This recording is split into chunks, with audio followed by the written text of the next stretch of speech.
Hello, I'm Sydney Bird. And I'm Ryan Johnson. And welcome to the first show of Big Blue Banter of the spring semester. A busy weekend for sports in the Bluegrass as many teams played at home and away. Starting this show today, the Kentucky men's basketball team is finishing up the regular season and got a much-needed win on the road at South Carolina this weekend after falling to Auburn earlier in the week on a last-second shot.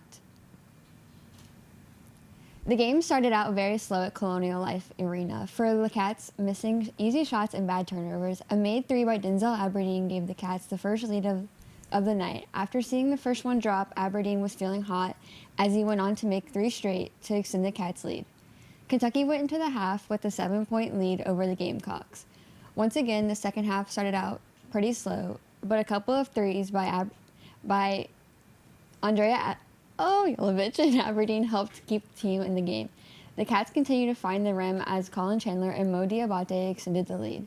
Chandler closed out the game for the Cats, hitting a three and then to seal the deal, a dunk at the end of the game, giving the Cats a 72-63 win over South Carolina. Pope thought his team played well, but still continued to work through things. It was DA had a lot to do with that, or finally getting some stops consistently had a lot to do with that. Our benches, we have a very small bench, but it was nice tonight to have all four of our guys coming off the bench in positive plus-minus territory, and so they're playing a really, really important role for us, and so it was good.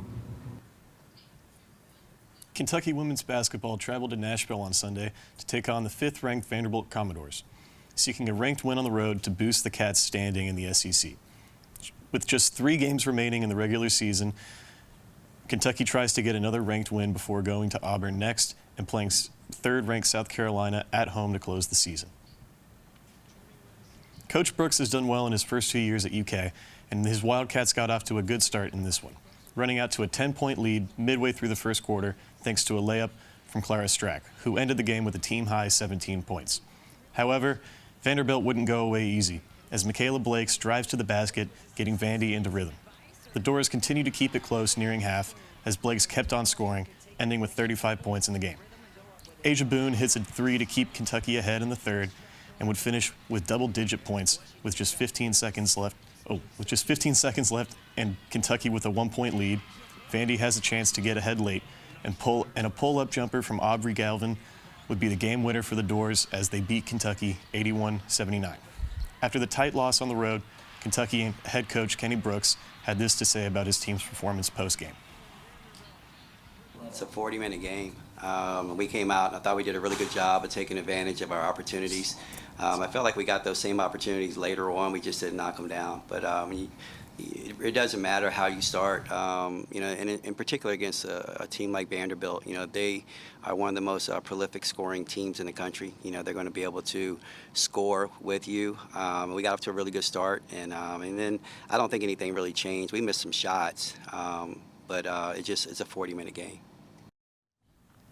The Kentucky softball team is in the early part of their season. Bree has more on the team and their season.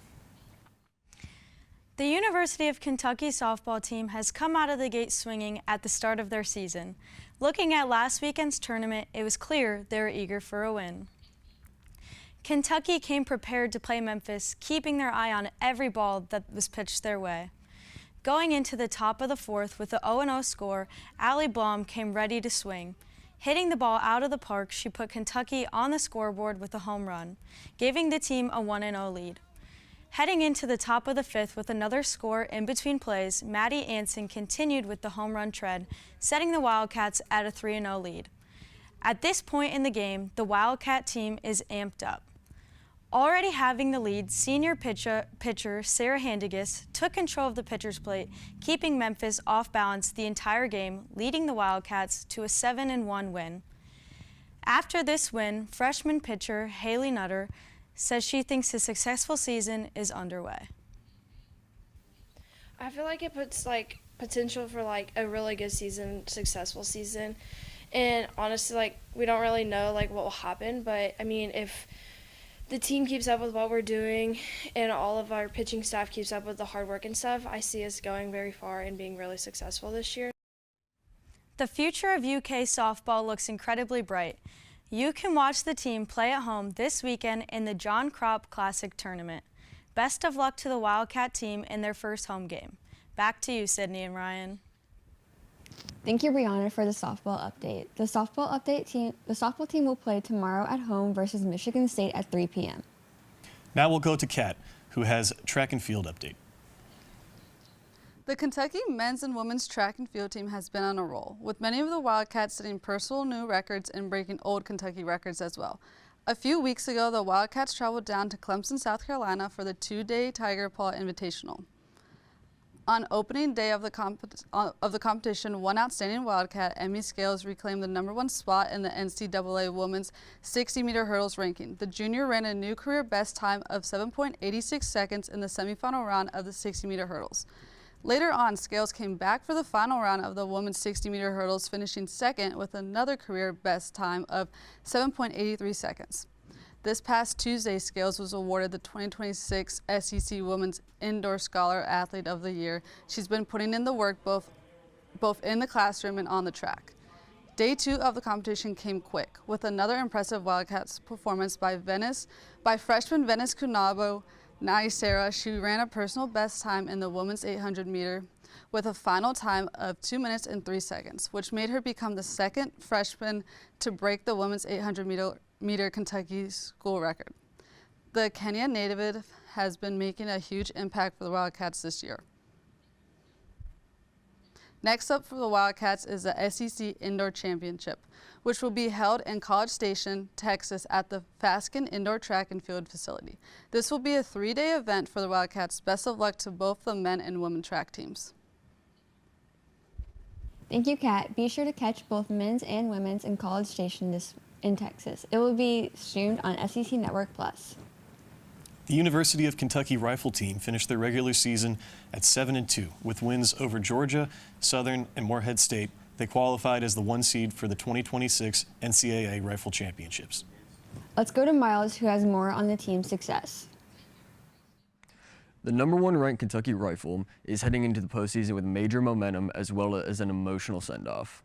UK Rifle has officially clinched the #1 seed and qualified for the 2026 NCAA Rifle Championships taking place March 13th and 14th in Columbus, Ohio. The Wildcats posted a 9,500 qualifying score, securing their position as the top team to beat in this tournament. But the milestone came during a meaningful moment for the program, Senior Day in Lexington. The final home match of the regular season wasn't just about numbers, it was about honoring the seniors who have helped build Kentucky's championship culture. Competing in front of friends, family, and the Big Blue Nation, the seniors closed out their home careers in dominant fashion, contributing to the team's national top ranking. Kentucky's qualification score was built on 3 standout regular season performances, which include program record 47-62 in Lexington, a season open 47-59, and a 47-47 against Army. Before heading to nationals, Kentucky will compete in the Great America Rifle Conference Championships at West Point. These will serve as a final tune-up before the NCAA stage.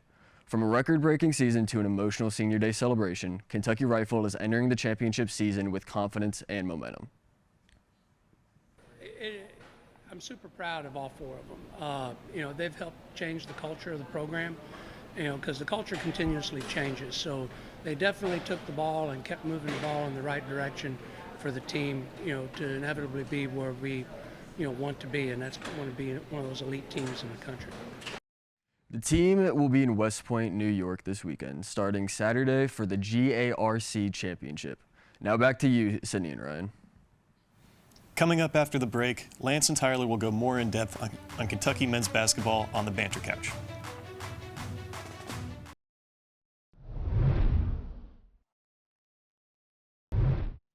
Basketball season is wrapping up and tennis season is getting started.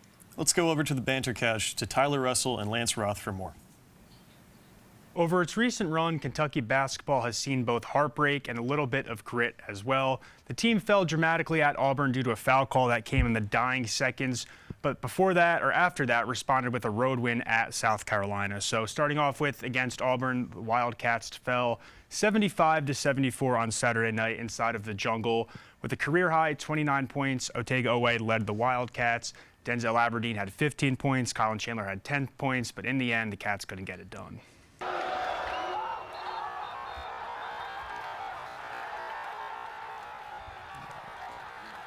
With only 14 seconds remaining, the pivotal moment occurred. After Chandler was called for an offensive foul, Auburn gained possession, and the Tigers scored a bucket with just 1 second remaining to seal the game and get the win. It was a difficult way to lose, Tyler, but Kentucky quickly overcame the tough setback. Yeah, right after, exactly, in their next game, Kentucky went down to South Carolina and picked up a win against a struggling South Carolina team, 72-63. Chandler scored 10 points, doing what he does, nailing threes. Aberdeen led the way with 19 points, holding off a Gamecock comeback. Meanwhile, Kentucky's men's tennis is overcoming a brief period of hardship at home.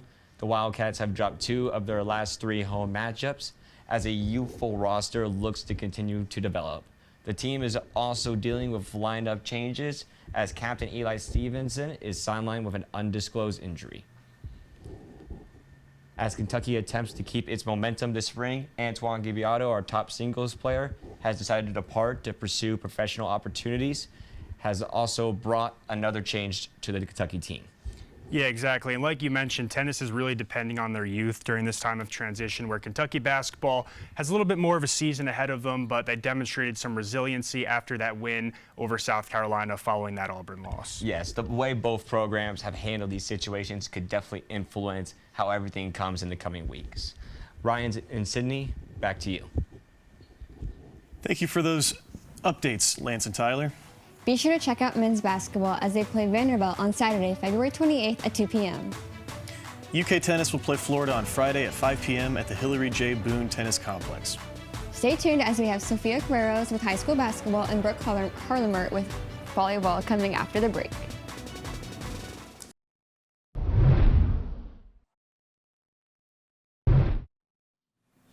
Welcome back. Sophia is going to give us a high school basketball update as district tournament time started this past week. I'm Sophia Carreros with Blue Banter. I'm at the Bryan Station High School for the first round of the 42nd district tournament with Frederick Douglass versus Henry Clays. Frederick Douglass High School came out strong with a lead of 19-0 before Henry Clay High School scored its first point halfway through the opening quarter. The fast start set the tone for the rest of the game.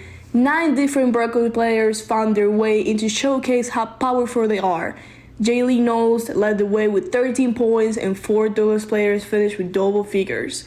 The Broncos turned defense into offense and scoring 4 points off the takeaways alone. By the third quarter, Douglas had built a 42-point lead enough to trigger a running clock.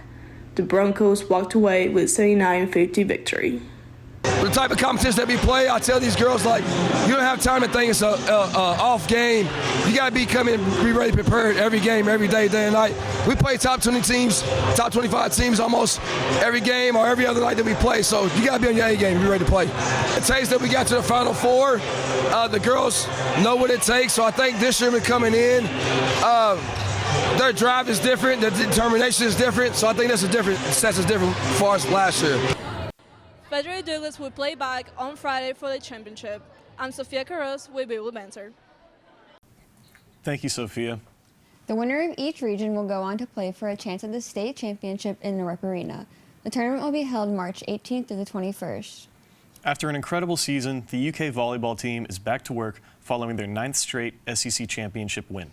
They finished with 30 wins and 3 losses, resulting in a loss to Texas A&M in the championship. Brooke Harlemer has more following the volleyball team. Kentucky volleyball enters the offseason after an incredible run, finishing as national runners-up after a hard-fought championship match against the Texas A&M Aggies, also securing their 9th straight SEC title and winning the tournament, the first win since 1988.